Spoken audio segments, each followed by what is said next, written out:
Hello बच्चों, आइए इस प्रश्न को पढ़ते हैं। क्या यह कहना उचित होगा कि किसी वस्तु की जो गतिज ऊर्जा है वो ऋणात्मक, धनात्मक अथवा शून्य हो सकती है?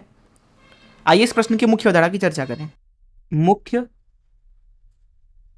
अवधारणा, देखिए गतिज ऊर्जा के नाम में ही छिपा हुआ है कि यह किस तरीके की ऊर्जा है। गतिज ऊर्जा मतलब गति के कारण ऊर्जा। मान लीजिए आप इस तरीके से खड़े हैं कहीं पे, कुछ इस तरीके से, और आपके सापेक्ष मान लीजिए एक वस्तु जो है वो किसी भी दिशा में v गति से जा रहा है। उसकी गति मान लीजिए v है, उसका द्रव्यमान मान लीजिए m है, तो उसकी गति ऊर्जा लगभग दी जाती है 1/2 m v के वर्ग के बराबर। अर्थात जब तक वस्तु के अंदर आपके सापेक्ष गति है तब तक उस वस्तु के अंदर आपके सापेक्ष गतिज ऊर्जा होगा।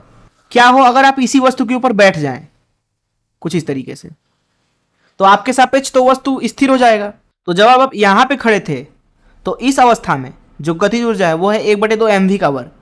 वहीं जब आप यहां पे खड़े हैं इसी के ऊपर, तो दूसरी अवस्था में जो गतिज ऊर्जा हो जाएगी के, वो हो जाएगी 1/2 m। अब आपके सापेक्ष तो वस्तु स्थिर है क्योंकि आप वस्तु पे ही हैं, तो आपके सापेक्ष वस्तु की गतिज ऊर्जा शून्य हो जाएगी। क्योंकि यहां पे v का वर्ग है और यहां द्रव्यमान है, तो v का वर्ग कभी भी ऋणात्मक नहीं हो सकता है, m तो कभी ऋणात्मक होगा नहीं द्रव्यमान, अभी तक तो नहीं पाया गया है यूनिवर्स में, ब्रह्मांड में।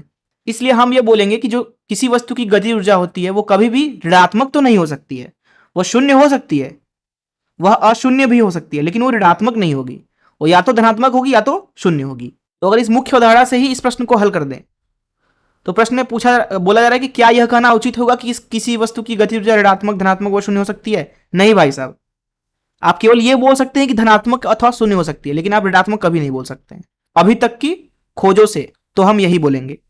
मैं आशा करता हूं कि आपको इस प्रश्न का हल जरूर समझ में आया होगा। धन्यवाद।